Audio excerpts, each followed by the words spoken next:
If you are able to turn your camera on, we would love to see it. Michael, you already let us know you're on a job site. And if you are on the job site, we appreciate you tuning in however you can, even if it's just listening. But it is a lot more fun to talk to faces if you are in a position where you can turn your camera on. A lot of you, I'm seeing a lot of familiar faces, so I don't think this is anybody's first time, but in case it is, how this group call is going to go is we're going to start out with wins. So what good stuff's happening in the business. So I want you to go ahead and start thinking about that. Maybe you had a new hire, a great job that came through, closed the deal. Maybe your first quarter of this year is way busier than it has been in the past. Think about it. Let's celebrate those wins together. And then we're going to go into the open Q&A, whatever questions that you have. What issues are you running into in the business right now? If you could solve one thing, what would it be? This is the most powerful hour of the week because you're going to get advice not just from coaches, but people who have literally been in your position. So go ahead and start thinking about what questions we have today. But let's jump into the wins. You can either unmute, put it in the chat. What good stuff's happening? Maria, I see the hand up. I love it. What's going on? Can you hear me? I was trying Yeah. to set up my headset. Okay. Yep. So we officially, I speak for Summit Home Solutions. My boss is Riley. We officially hit 83K this month. So this is our first 80K month. Woo! Way to go. Yeah. Very excited. We made more this year, I think, than we did all of last year already. So that is huge. We're not even 2 months in. Yeah. Not even 2 months in. They're kicking butt over here. Yes. Yep. Love to see it. Love to see it, Maria. Thanks so much for sharing. I think, Laura, I may have saw your hand fly up. I don't see it anymore. I saw a lot of love coming in for that win. So love to see that, guys. What other wins do we have going on today? Scott, unmute and tell us what's happening. Scott, you can't tease me like that. You disappeared on us. Yeah, sorry. Well, it's not near as dramatic as that one. I wish it was, but we got our meta ads approved, so that was getting anything through Google and Facebook or Meta, whatever. It's just, if you can get something done there, it's always a great win. So that's right. You don't know who else needed to hear that today, Scott. I just got off the phone with the client doing the same thing. So that is a good win to celebrate. Very excited to see what comes through. What other wins we have going on today, team?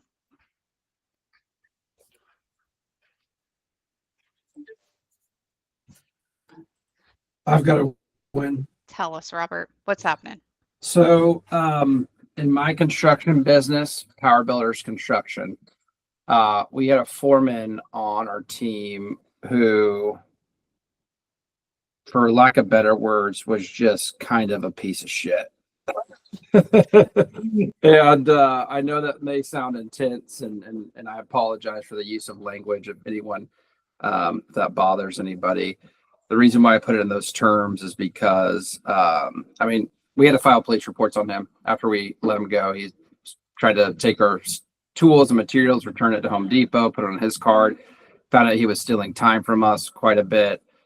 Most of the issues that we ran into with our customers last year were just because of things that ultimately we take ownership for. But I say all that bad stuff because it was so funny. This crazy situation happened. I had a guy reach out to me who was just a one-man show, owns a construction company in Seattle. He reached out to Redmond Growth. He needed some help. As I was talking to the guy, I realized all the things that he was good at was things that we were needing, and all the things that he wasn't good at, that he was calling to reach Redmond Growth's help for, we were really good at. So I kind of took this, I just asked him, dude, I've never asked anyone this in my life, but are you open to employment? And the guy said, you know what? I've only had one job in my whole life. And I left that job because it was for a union company and they're getting on to me for wanting to work. And he's like, but I'm open to it. And so, took this guy through interviews, had my partner meet with him, did reference checks, and he started with us last week. And it's been huge. Just what he's been able to own. he's already brought us in one customer. He's just given us the customer. The customer's already paid us, and so staying ahead of the money. But kind of a story of going through some struggle like we all do when hiring in these industries, and just going after it day in, day out, looking for someone until finally we found a guy who's really incredible, and it's working out pretty well. Now, with that said, and maybe something I can share with everyone today, I still have really tight management of this person. He's awesome. He's honest. He's trustworthy. Great attitude. But I still very much believe in a trust but verify type of relationship with any employee in any business ever, regardless of how long they've been with you. All humans need that. And so that's not to say we're just letting the guy do what he wants, but it's just working out great, and it's a super big win for our company. We've collected about $230,000 in the last 30 days, which was a huge improvement from where we were this time last year. So yeah. It's awesome. I know it may seem weird that, I'm the guy who's kind of like leading this call, like giving a win, but I want to share the wins of I own a construction business. And so I want to share the wins with everyone too.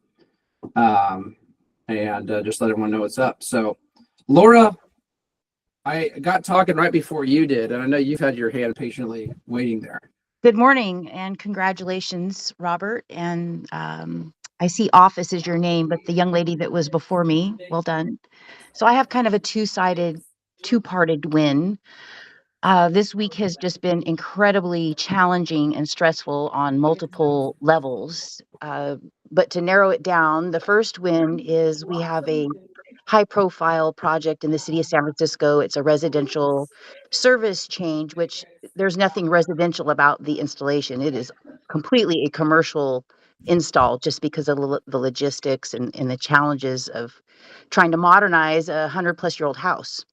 So the city inspector came out and failed us for our meter release, and over some logistic formalities that have since been straightened out. But my win is my boys in the field handled it with such class and such tact and such professionalism. My customer called raving about them, and at the end of the day, we got it all sorted out. But I'm just so proud of them, and I don't know if they're on the call, but if you are, guys, you're my favorites, and I'm so proud of you. Thank you. Yes. Thanks for sharing, Laura. Thanks. Love that, Laura.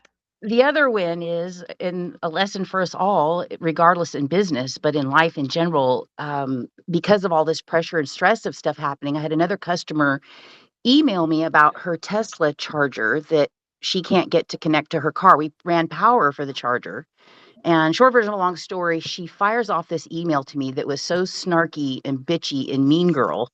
Oh, and yeah. I was under all this pressure, and I started a response that was laser surgery mean girl back. And before I hit Oh send, my I feel gosh. like grandpa or my grandmother probably divinely guided and put their hand on my shoulder and was like, don't do that. Amen. Come on, somebody. So I stopped and I deleted it and I let it go for a day, and I messaged her, hey, call me. And she eventually did. And we had a very respectful, productive conversation. And since then, the issue is resolved, and Wow. no harm, no foul. So don't make emails and texts. Don't write anything in a text or email that you wouldn't want read in front of a jury. And don't send them when you're angry or feelings hurt. So that's my Yeah, win. that is so Yes. good. I appreciate you sharing. Just to let you know, Laura, I am like the former queen of mean girl emails. And so I very much get that, but like to your point, there's not a single mean girl email, and I call it a mean girl email because that's exactly what it is. Like, what am I doing sitting behind an email like meh, meh, meh, meh, meh, meh. I have regretted any angry email I've ever sent. I have this kind of belief that anger a lot of times feel justified, and as a business owner, there's a lot of things that frustrate you, a lot of things that annoy you. We only have a certain capacity, emotional capacity, but I believe real simply that responding and being led by anger will always 100% of the time make a situation worse. That doesn't mean you need to compromise standards. It doesn't mean that you don't need to soften the message that you need to communicate in terms of like making it all plush and mushy gushy. No, but it just means setting a standard and backing it up, but calmly and authoritatively setting that standard. I just I love that story. I really like that story. Thanks for sharing. Yes. Miss And Pierce. if anybody ever needs help, if you have a bad review, angry customer, and you're having a hard time calming down, or you want to respond immediately, maybe shoot an email to your coach. Let us type out a response for you as somebody who is not in the emotional situation. And so just take a breath. It doesn't need to be handled right then and there. It can be handled tomorrow. And if you need help, reach out to your coach. We're more than happy. Yeah, that's one of the hidden benefits that you can use. It's just like, here's a situation. Here's what I want to say. What do you think? And we've become pretty good editors of mean girl bad review responses and mean girl emails. I love that name. I'm gonna steal that from you, Laura. Mean girl, because I feel like the dudes, are the ones that get angry a lot, and I want to kind of like break that frame by just saying like, oh, don't send that mean girl email. So I appreciate you sharing that. Any other wins today? Jordan, what's up, dude? It's good to see you. I haven't seen you the past couple of weeks. I know you've been on. Jordan Berry, how you doing, sir? I'm doing good. How are you? Dude, doing really good, man. Doing really good. Glad you get to see me this morning. Yeah, I know. Thank you. That is such a gift. Check it off the list now. Yeah. All right, guys. I want to make a real. Is Lance here, Bryce? Do you know Lance? Are you here? We're gonna be sending out some emails and letting everyone know about this. But next Thursday, we are gonna have Lance of Right Flooring and Remodel. He's the guy that wears like the dark frame glasses and cool hats. He always speaks up quite a bit during our call. He's going to actually be sharing and leading a good chunk of the group call. And what he's going to be sharing on is his story, the specific details of how he went from a guy starting like a side kind of handyman business to growing a remodeling and flooring company that was able to successfully sell for a price point that he wanted. I think that will be really good and beneficial insight for everyone. I want to get more clients involved in that kind of, in this kind of way. We'll probably have more business owners of construction and service businesses involved in our group calls, and maybe even involved more in our coaching.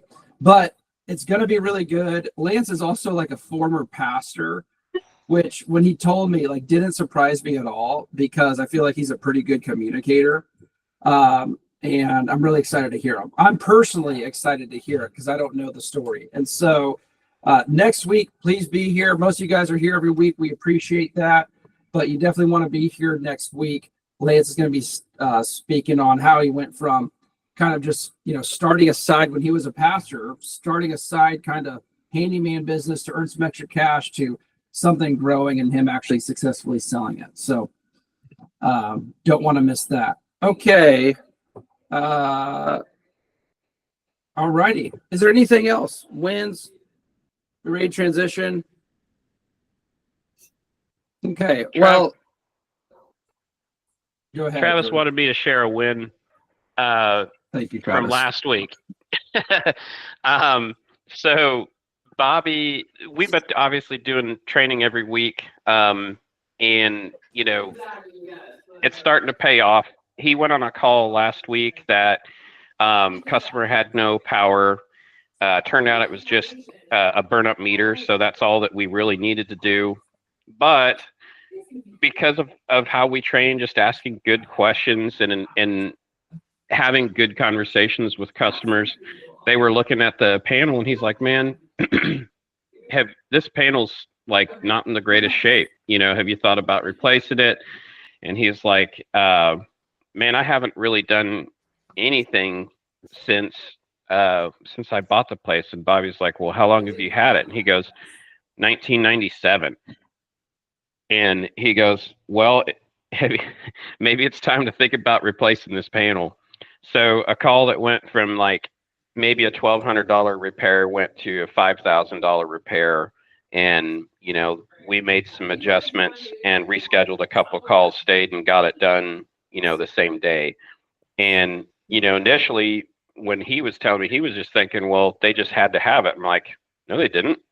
They just had to have the power back. They didn't have to have their panel replaced. And I was like, it's because you were having good conversation with them, getting them to think a little bit. I was like, you didn't force their hand. You just had good conversation. And anyway, so it turned into an excellent sale just from good training. Way to go, man. Way to go, Jordan.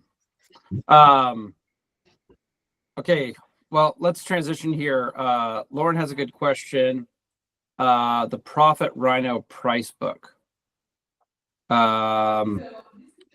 Jordan, Laura wants to ask you some questions about Profit Rhino, something that I really believe in, a service, a tool, software tool I really believe in. So go ahead. Fire away. Hi, good morning. Hi, Jordan. So my brother and I are still, I don't know the right word, just feeling the challenge of transitioning into the flat rate pricing, just because we've done time and material our entire lives and we're older and change is hard. So we're embracing it. But the challenge that I'm finding in the price book is using an example where my technician is in the field, the customer is standing there, we're trying to create either the estimate or the invoice on the spot, pardon me, and we go to find 15 amp GFI receptacle, and you do a search and it's what comes up is not what we want. So my question to you is, how much customization and time did you have to put into your price book? And I guess I'm just trying to get my arms around, is it make sense to use their subscription, or how is it working out for you? Yeah, 100%. There's no price book software that's a one size fits all, but Profit Rhino is awesome. We've had several months with it now. I really like it. It's just like anything else. You're going to have to put some work into it to get it a little bit more customized to what you guys do. So if you have specific things that you use that they may not necessarily have in there, you'll want to make sure to add those and put them in the right categories for your guys. For example, one of the things that we do is generator installs, and I wanted to be able to put out a generator quote in like 5 minutes or less with multiple options. So I spent on and off maybe 2 or 3 days building pricing for generators, and then was able to train my guys on how to build those. Now we can build an estimate in like 3 minutes, and with like 5 to 6 options, and I know that the quote is accurate. So it's worth putting the time into, just because the amount of time it will save you later is far more than the time you'll put into keeping doing things the way you've been doing them.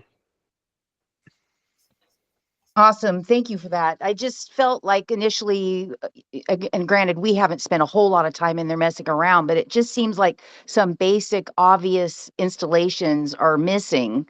So just trying to get an idea of your experience and how much customization you had to put into it. But I agree. I mean, the long look ahead of when it's all fine-tuned and working efficiently, how productive your people can be in the field and spend more time selling and upselling a project to a client versus hunt and peck and looking, incompetent. Yeah, and if there's something that they don't have while they're out there and you haven't set it up yet, you can just use the matrix that they have built in with basically time and material. So they just pick what's a GFCI costs $20. So they'll pick a $20, 15 or 30 minute off the matrix and pop that in there, and they can just relabel it for what it is. But you'll have to stay in communication with them. If there's something they're finding they're needing a lot of and it's just not there, make sure you guys add it. Yeah, and I'd add to that, anything that you do with the price book, it's not the end all be all solution either, because you're going to be editing it pretty consistently. You should always be in your price book as the business owner at least twice a year, if not more often than that. You will be naturally in there more often than that, but at least twice a year going through and just checking out everything that's in there and adding what's missing or adjusting what needs to be done. If you gave guys raises or stuff like that, you need to adjust. But you do it once there, and then it's automatically real time in the field. Great question. Aaron, I think you had your hand up a minute ago. Is there a question or a win you wanted to share? You want to unmute? Yeah, no, we got a $1.4 million contract yesterday, so it was just a win. Heck yeah. Yeah. Well, thanks for sharing, Aaron. Yeah, we got I think $2 million under contract so far, so $1 million a month. It's pretty good. Just a small little win. No big Yeah. deal. Yeah. Aaron, Well, that's phenomenal. Yeah, the goal's 10 this year, so I think we'll hit it. Absolutely. It's huge.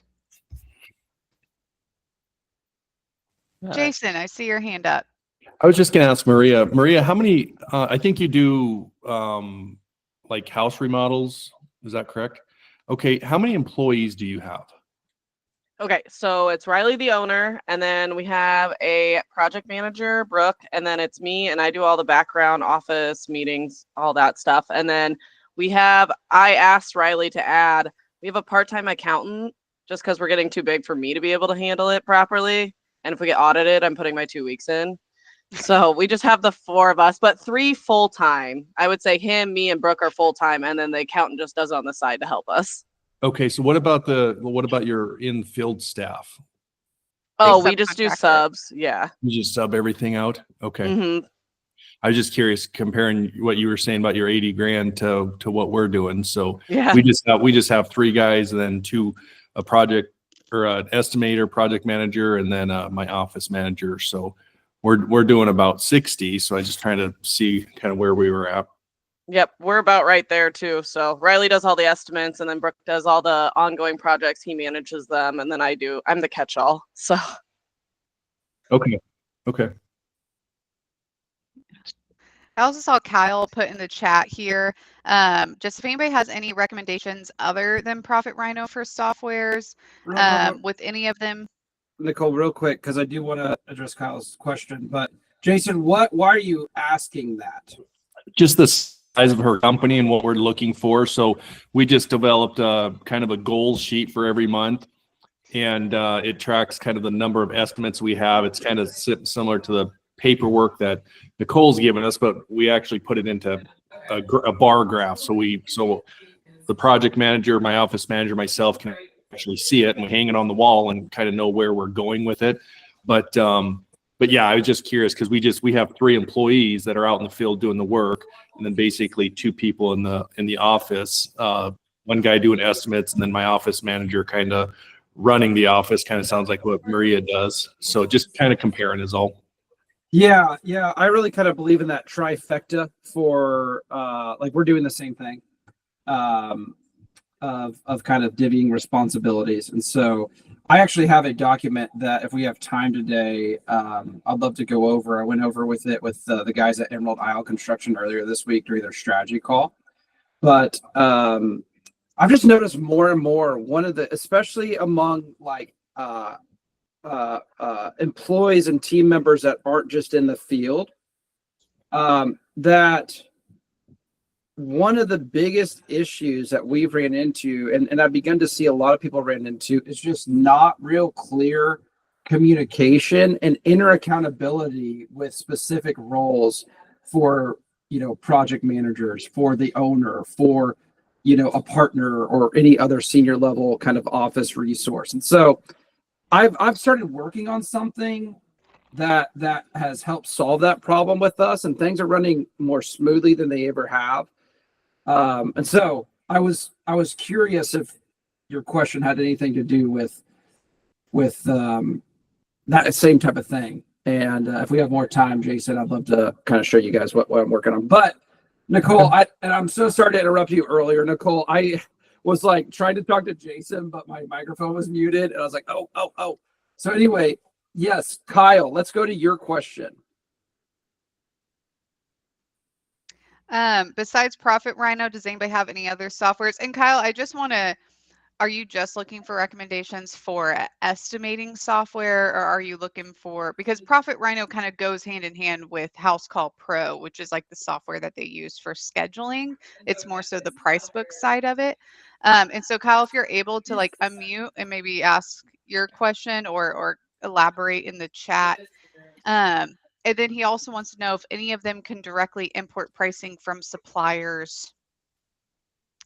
I don't think so, but if any clients have any advice on that, I would love unmute chat. Service Titan has a price book where you can direct import, but only for HVAC. So I'm not sure what he's working on, but that's I the can answer I know of. sort of answer that. So like Profit Rhino, all their material that they have built in to their price book, they use national averages on materials. And I'll get in there and check the price on material and cross-reference it. And it's usually accurate within a buck or two. And they promise that. And so far, everything that I've seen is pretty accurate on that. So that's how they keep track of material costs. Yeah, Nicole. So we're looking just for like a job site software that essentially can handle everything from like the initial call to like scheduling and estimates, and then guys going out in the field being able to look at that estimate, see what the job is, even look back at previous jobs, and then being able to also take payment for some projects. And then also just like keep logging if it's a longer project, so that way we can do like intermittent billing. So Kyle, how many trucks are you running? right now we have 3. Okay, so I'd recommend Housecall Pro. Okay. I would absolutely recommend Housecall Pro for you. Service Titan would be my recommendation, maybe when you go to 5 trucks. But I work with brands with like 10 plus trucks that just use Housecall Pro. It's a lot more affordable than Service Titan. Service Titan is like the fancy new shiny car with all the bells and whistles, and Housecall Pro is like the kind of up and coming competitor that can honestly do a lot of the same things just at a lower price point. And I believe Housecall Pro integrates with with Profit Rhino. Jordan, can you? Yeah, they do. And when we first signed up with Housecall, we tried the integration, but we had Profit Rhino before we had Housecall Pro. And for me personally, I was just really disappointed in the integration because you lose all the presentation benefits of Profit Rhino and the workflow. So as far as building quotes and estimates, you have to like search for things in Housecall Pro, where in Profit Rhino, you have these little categories with pictures. You can much more quickly put together an estimate with options by a lot with with Profit Rhino. So we actually ended up making the decision to keep our Profit Rhino account separately for just building estimates. And then when we build one, we just take a screenshot of it and upload it to our job ticket in Housecall Pro. So ultimately, we decided to keep them separate, but you can always try it out and see what you think. Okay. And Yeah. you said that with that Profit Rhino, you're not able to take like material pricing from your current suppliers and just like import it as far as like pricing updates? You said it's more of a So national average or like manual inputting. yeah, so any material that Profit Rhino has built in, which is thousands upon thousands of parts, they automatically update pricing every quarter through anything that they put in. Now you can put in material of your own if they have something, don't have something that you use. You just need to make sure you update that yourself every quarter. And you can do a search or set a filter to look at all of the stuff that you've input, and then just generate a report, send it to your supplier, and go, hey, can I get updated pricing on this to make it more simple?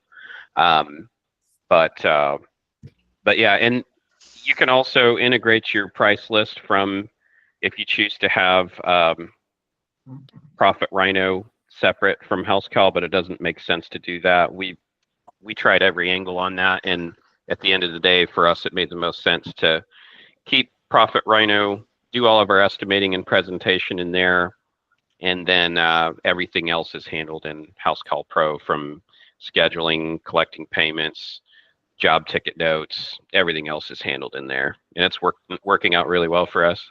Yeah, and there's a lot of good discussion happening. I do kind of want to set an expectation, which is like, I for a service-based business, regularly updating a price book, I have found it's just part of the business. And so there are tools that you can use, that make that process a lot easier. But I have never known a successful service business to not kind of literally always be actively updating a price book based upon the fluctuating cost of materials. I don't know if you guys remember, like 2021, 2022, like that was insane in terms of fluctuation of pricing of materials. It was literally like 1 week to the next because of all the different supply chain issues that were happening and back orders because of COVID. So I just wanted to chime in and say that I don't think there is ever a way that you can just not ever have to update like price books again. It's just part of the business, but there are tools to make that easier. Jordan, I see your hand up. It was Luca before Jordan. I can't see everybody, so I'll make sure that Luca's had his hand up for a while. Luca, why don't you go ahead, buddy? Hey, how's it going, guys? Quick question for you. Does anyone use the price book for remodels, like house remodeling companies? Or is that primarily like trade service businesses that use the price book?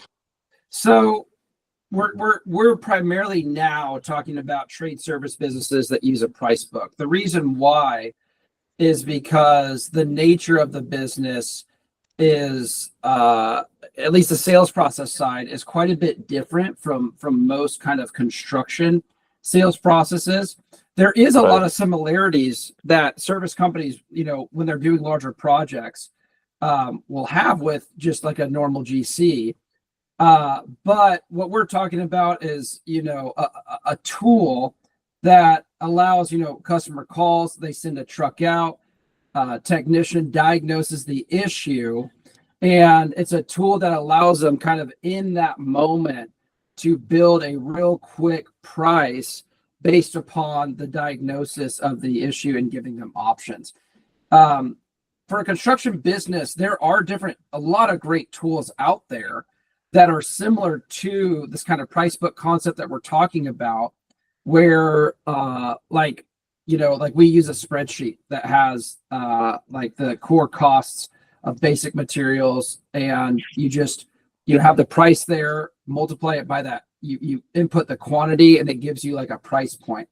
So it can help, allow you to create estimates faster. But just in a construction business, you're not, showing up doing the first walkthrough and then click, here's your price if you want to start, maybe on some like handyman type stuff, or like 1 or 2 day projects, short-term projects, you can do that. But we're primarily talking about right now in this context, a price book for that kind of service business nature. Got it. Jordan, what's up, buddy? Russell. Yeah. We got two Jordans, both of them are electricians. Oh man, you're muted, brother. Hey Jordan, you're muted, brother. Yeah, sorry, man. We didn't hear anything that you said. All right. This is directed back towards the other Jordan. So I when I was trying to use Profit Rhino, I found my costs getting like insanely high, like really fast when I was trying to build estimates with it. And so I was kind of wondering if maybe at some point I might be able to like reach out to you directly and dig down on that, because I kind of used it and like built a version of my own price book. But then just like what you were talking about with like building estimates and stuff, like on the presentation, I've got like a square that says like add photo here. And it looks like you have to, it just adds extra steps where you have to like basically add in photos and whatnot. But what I struggled with was the prices got like astronomical, like really, really fast with Profit Rhino. And so I don't know. Are you Like, talking it was- about the customer facing price or the cost to you as a business owner? Customer facing price. I mean, it was like $300 to put a circuit breaker in, things like that, you know. And when you're doing like a panel change or something like that, and you've got 40 circuit breakers you're putting in a panel, you're at like a couple $1,000s in just circuit breakers, and realistically they cost like $100, you know. Did you guys do the onboarding with Profit Rhino? Yeah. Okay, we did too, and I found you still have to get in and explore around. So the things that you're talking about, like the breakers, and I noticed that too, but that's like if you're doing a repair almost and a troubleshoot. There's actually other categories that you can get into that have separate breaker prices that are like $25, you know, for a breaker or whatever. So if you're building a panel, I would encourage you, because I had to do this whenever we first got it, because the things you're describing, I was like, what's this? I had to just get in it myself and just explore every category and start looking at everything that's in there, checking out the pricing, looking at the parts that come with it. So I spent a decent amount of time just exploring it and getting to know it. And I'm glad I did, because that way when it comes time to showing my guys and teaching and training them how to use it, it made it a lot more simple, and we weren't pricing ourselves out on jobs. The other thing that we found we can do, if you're doing a bunch of work, I'm happy to work with the customer, and instead of making them tasks, sometimes we'll just do all add-ons. And we've even had some where we're doing enough work, it's like, man, we did all these as add-ons and offered a 10% discount just because we have so many items together. So we've found ways to keep it fair, and still make it easy, and not have to worry about pricing ourselves out on every job.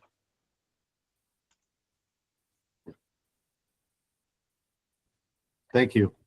No magic. The magic is knowing your software, I think. You're the magic, Jordan. You're Yeah. the one making it for you. Yeah, exactly. Yeah. Well, I'm really glad that you said that, Jordan, because I really agree. You know, again, it's like as a business owner, there's just certain stuff that you just gotta learn, whether or not you're like oriented towards that or like it's annoying or whatever. Like it just, you just gotta do it. I remember it reminds me of this episode of Shark Tank that I watched a while ago. And this person was on there trying to pitch this like online therapy thing. You know, they were asking after the pitch what her numbers were.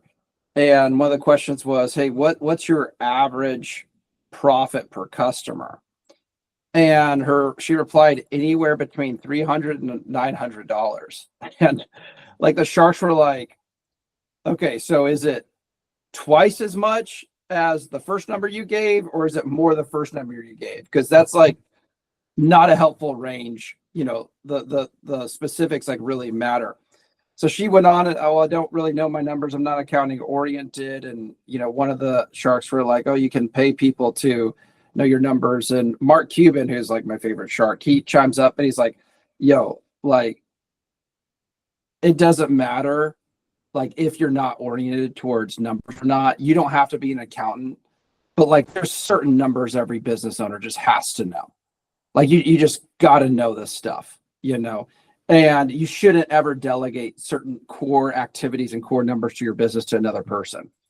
And so I say this as a guy who's tried to find workarounds to certain things that are annoying or that I didn't want to do or that were like a hassle. I just take a second and be like, man, as a business owner, there's just certain things I have to do and have to know.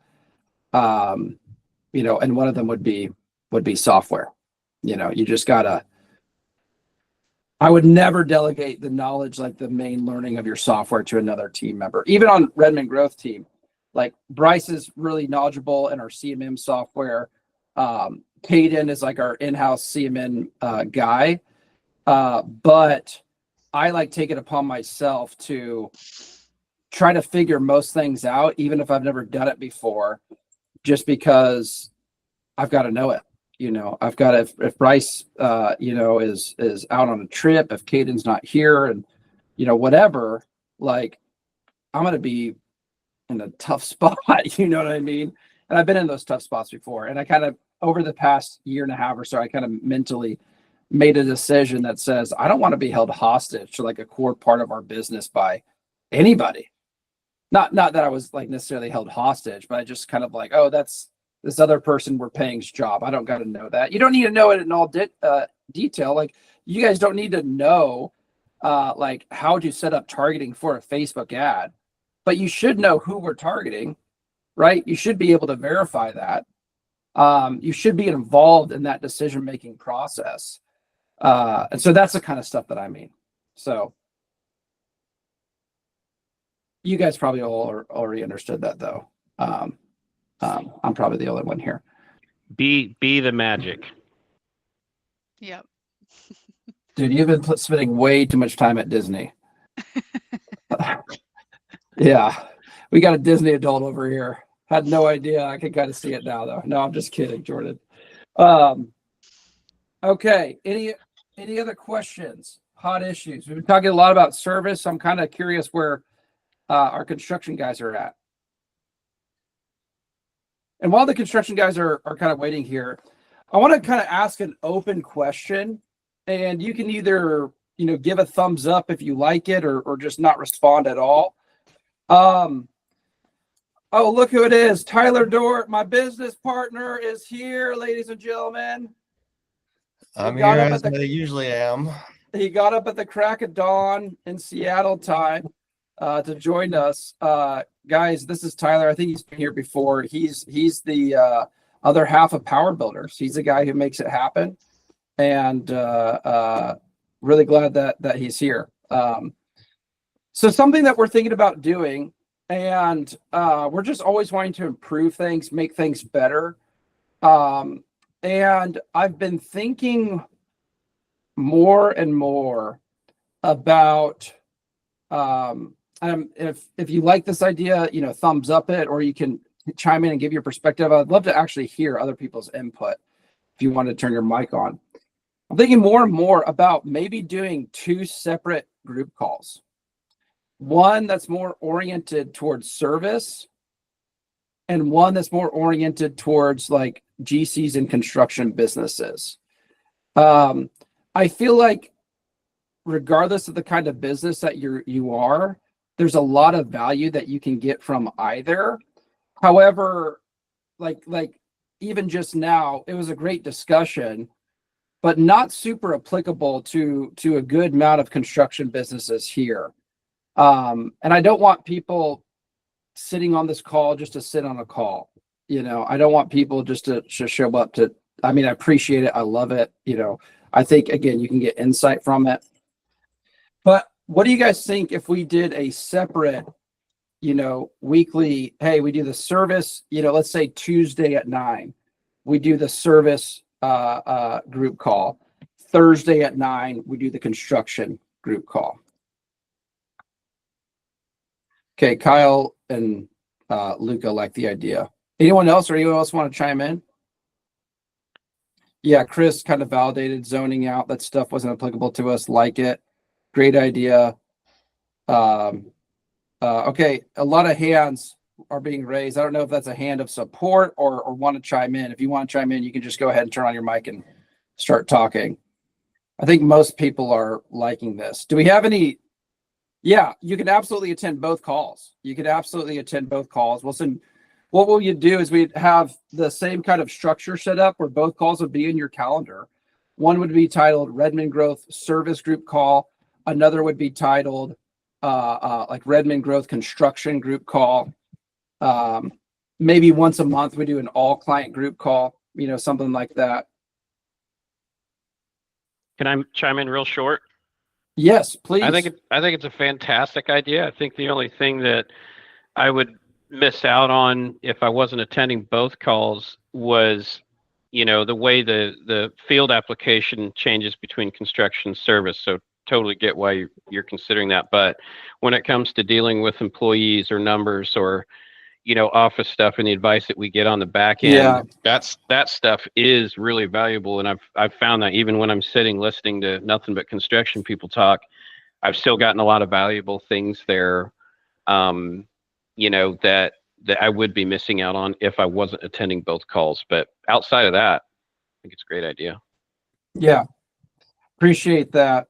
So what I heard you say, Jordan, is I love the idea, would love to somehow get the relevant insights that can be applicable to all businesses as it relates to things like, self-management, people management, maybe accounting, tax. What we might do, Jordan, is, okay, yeah, Dale agrees. Thank you, Dale. What we might do is, so like kind of in the context of Lance doing this group call, which I don't know if everyone heard, I'm going to say it again. Next week, one of our clients, Lance I think Lance Odell is his last name, right? Lance Odell is going to be leading really our group call next week. And he's going to be telling the story of how he went from kind of starting a handyman side business when his main job was a pastor to that growing to the point where he was actually able to successfully sell a remodeling and flooring business. I believe it's a talk that will be applicable to everybody, just because there's going to be a lot of discussion around how to gear an organization to make it attractive to sell. There are absolutely organizations that you shouldn't not be buying. Actually, most probably businesses you shouldn't buy. But construction businesses can have a ton of value. If you guys are like, well, I haven't done retirement my whole entire life. You're in your retirement. Like your business is your ticket to retirement if you let it be. So Lance is going to tell that story, and kind of in the context of that, what I'm thinking, Jordan, that we could do, and I'm just thinking out loud, I'll need to meet and discuss it more with our team, is that maybe once a month we do more of a specialized all client group call where, for example, we bring on a CPA or we bring on an attorney or we bring on another client who has specific expertise in one of these areas that could be more applicable to everybody, so that week to week we're getting focused on the specific niche that we're in while also being able to have these really good beneficial discussions that are being led by subject matter experts. Cool. Okay, well, it seems, do we have any naysayers of that? Any people are like, I don't want to split up anything? See, Greg's got his hand raised, but I think that was just him trying to do a thumbs up earlier. Yeah, Greg Dans, or do you got a question? I know he raised it when we were talking about this earlier, or were you just trying to demonstrate support? He may be like swinging a hammer now or something. Okay. Well, I'm going to assume that he meant support. We didn't have a single naysayer. So I think we're just going to go ahead and do that. We'll probably begin to make that transition in March. And we'll keep you guys updated. For now, though, would love for everyone to be on the call next week. Hey, before we all go, unless there's any kind of pressing last minute questions, I mentioned earlier that one of the challenges I'm realizing that we actually had in Power Builders, and I think a lot of construction companies have, is making sure roles are very clearly defined with your personnel that aren't just kind of a even higher skilled guy in the field. People who are actually responsible for managing core areas of the business. So this is just a simple like iteration that I want to show you guys that we're doing right now at Power Builders. And again, it's like this is just like a starting point. Like I've even thought better ways of presenting the information so that it's easier to read and easier to follow. But I do want to maybe show this to inspire people and to hey, if you've got management on your team and you don't really know who's doing what, or there isn't really clear, or someone's kind of trying to do something a lot that another person that you thought has ownership of. All we did was we took a step back and we identified like the core areas of our business. We kind of identified like an ideal kind of customer experience from the very start to the very end. So we broke this apart in specific sections of lead management, sales, pre-construction activity, project execution, post-construction.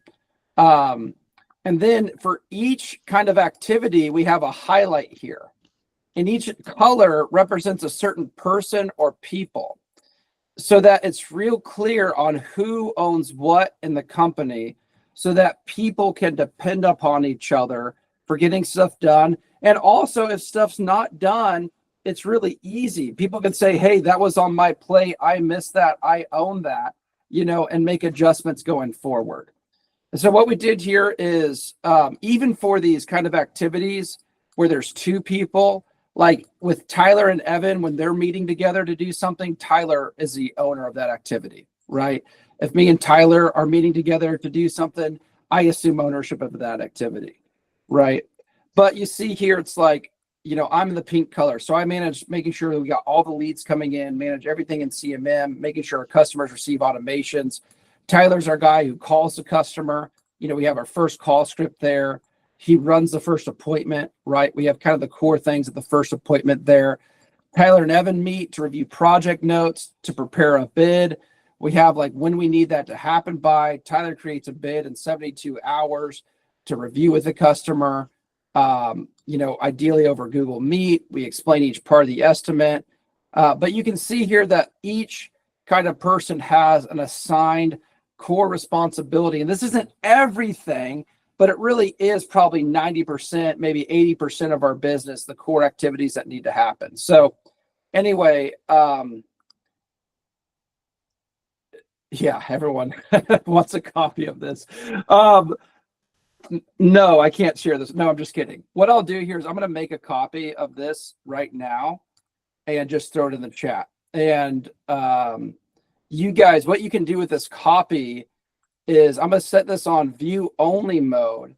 But what you can do is you can make a copy of the copy and for yourself so that you can edit it.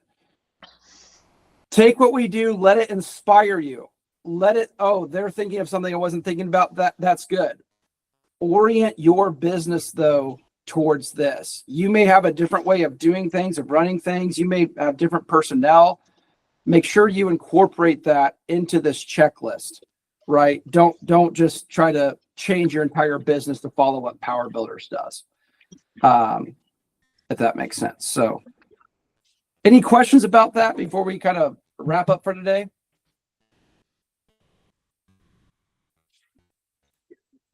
Cool. Well, I see there's a lot of people already on this document. As this develops, and as we keep on, Tyler, I shared the win with everybody just about Evan and kind of what we were dealing with the old guy we used to have in his position and what a great kind of transition Evan is. I told the story of how he was even like a Redmond Growth Discovery call kind of guy that we transitioned into be an employee of our company, which is wild, has never happened. But if you guys need anything, have any questions about this, just holler at us. This is new to the coaches, right? So give your coach some grace if they're like, I don't know what this document is. Bryce is the only one that saw this in a strategy call like 2 days ago, and it was the first time that he saw it. So it's a new document, but the coaches will kind of get the philosophy and what this is all about and how to orient it towards your business. So, yes, sir, Aaron. How often do you guys review this? Is this a daily thing, a weekly thing? So I just launched this last week because last week we brought this guy in full time, and this guy's a former business owner. So he's a great team member, but he is going to have an orientation towards owning everything. And we're having to remind him, hey, I love the ideas, I love the insight, but here's the real key stuff we want you to manage first. So, I mean, Tyler can attest to this. We're probably talking about this document every day right now, or at least every other day. It's something that, and I'm glad you asked this, Aaron, because you can't just create a checklist and then expect people to start following it. You create a checklist, and then when issues happen in the business or questions come up, you refer back to the checklist. And you as the owner are the one that kind of sets this new standard and refers back to it. And the referring back to it, using everyday moments in your business to refer back to it, is what allow other people to adopt it and learn it and start using the same nomenclature that you're using. It's when your employees start saying, hey, I know this person owns this, or no, you're owning this and I'm owning this. That's the kind of effect that you want. The checklist is the starting point for you to get clear on who's owning what and for you to kind of strategize and map it out. But it's by referring back to it again and again and again, especially early on, that people actually start adopting it in your team and in your culture. So, Aaron, this will probably be something that we update, for now, maybe at least once or twice a month. As things get more clear, or as there's things that we realize we didn't cover or we need to add or need to, issues happen. It's like, oh, we weren't thinking of that. But the referring back to it is what gets people to adopt it. So. Awesome. All right, guys. Well, hey, stay tuned. We're going to have some really good stuff coming. Please show up next week. Show Lance your support. He's going to have some really cool stuff. I'm personally looking forward to seeing what even I can learn from him, sharing kind of his story of how he took something from start to sell, and now he's in kind of that operator and leader role of the business with someone else's, dime behind him that already paid him. And so excited to learn more about that. But that's all we have for today. As always, I'm gonna take this burden from Nicole. As always, we like to end our calls with a super cheesy, awesome growth that you're gonna hate leading up to it, but after you do it, you're gonna be happy and laughing. So everyone unmute their mics. I'm gonna count down on the count of 3, 3, 2, 1. We're gonna say growth on 3. 3, 2, 1. Grow! There you go. Love all you guys. Appreciate you. Have a great rest of the week.